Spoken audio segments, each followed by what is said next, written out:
With the Minnesota Vikings in-house premium contracts, all the talk this offseason was about Kirk Cousins, as well as Adam Jerome, Ezekiel Thielen, Harrison Smith, and Danielle Hunter. But Dalvin Cook, superstar running back Dalvin Cook, I think that his future may have been the closest to being axed. I think that he potentially could have gone along with Michael Pierce and just like cut it out. Get out of here. And Kwesi is all about the money ball. And you don't pay top tier dollar. You don't pay premium contracts to the running back position, which is just the attrition position. Ooh, TM.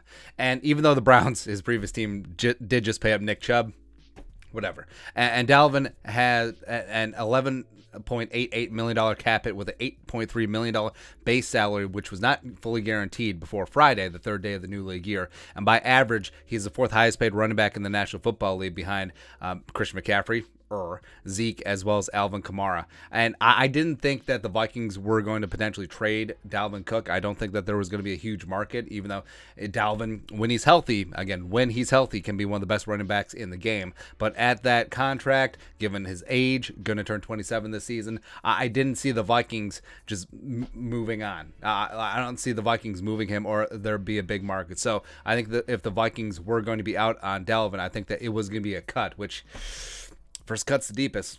It is. And given that it's a new regime, it wouldn't be shocking. And that's why we said in a previous video, Kevin O'Connell and Kwesi adofo-mensah clearly think that there's a lot of talent here with the Vikings, because the only real prominent cut was Michael Pierce. And when new regimes come in, usually there's a bloodletting. Usually there's a house cleaning. But it didn't happen with the Vikings this time around.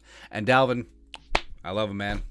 Love me some number 4, but like we mentioned, he is going to be 27 this season. He's never played a full season in his 5-year NFL career, but when he's on, he is freaking on, man. He is that dude. When he's healthy, he can be the best running back in the National Football League. See Steelers game last year, and he is only 1 year removed from his monster 1,918 yards from scrimmage, 17 touchdown season. So that's what Kwesi and Kevin O'Connell are clearly banking on. And even though the Vikings do have great running back depth, frankly, I think they might have the best tailback depth in the league with Alexander Madison, who's a perfectly fine running back 2, maybe some upside for running back 1. King Kene and Nwangu, whew, my man, best kick returner in the league, even though he didn't get the all-pro love, as well as I think that there's something there.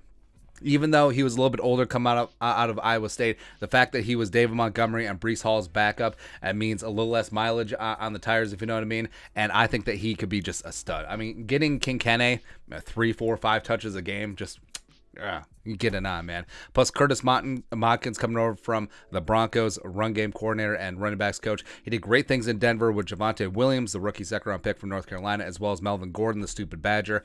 So even though I love me some Candy Polamalu, and so did the players, I think that Modkins can be a really positive influence in the running game. And plus, the Vikings scheme isn't going to change much in the run. It's still going to be a lot of outside zone, which is Dalvin's forte. And there is a chance that Dalvin could just have a monster year, just completely rip the cover off the ball. Hopefully stay healthy one time. Plus, with Justin friggin' Jefferson and Adam Thielen and Irv Smith and KJ taking up a lot of attention, a lot of teams playing nickel, the Minnesota Movement Company, which for as maligned as the Vikings offensive line has been, they can run block. They can't pass block for poop, but they can certainly run block. So it could be a completely dynamite year for number 4. And KOC, he'll obviously want to throw, but at their core, the Rams offense that he designed with Sean McVay, they like to run. They like to run to set up play action, which, of course, is Kirk Cousins' forte. Kevin O'Connell will know that from his time in Washington, as well as watching the Vikings the last couple of years. So I think that Dalvin, number change, so fresh and so clean,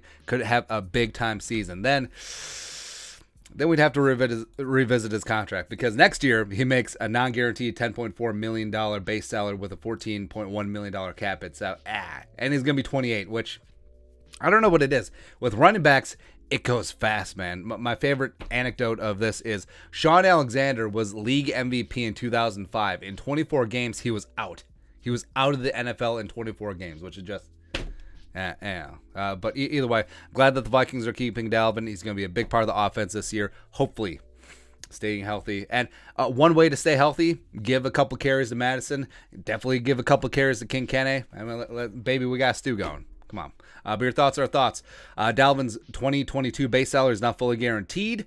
Let us know your thoughts in the comment section below. Subscribe for daily Vikings takes. Want to support the work, put a little something in the Venmo. But until next time, Skol, production value.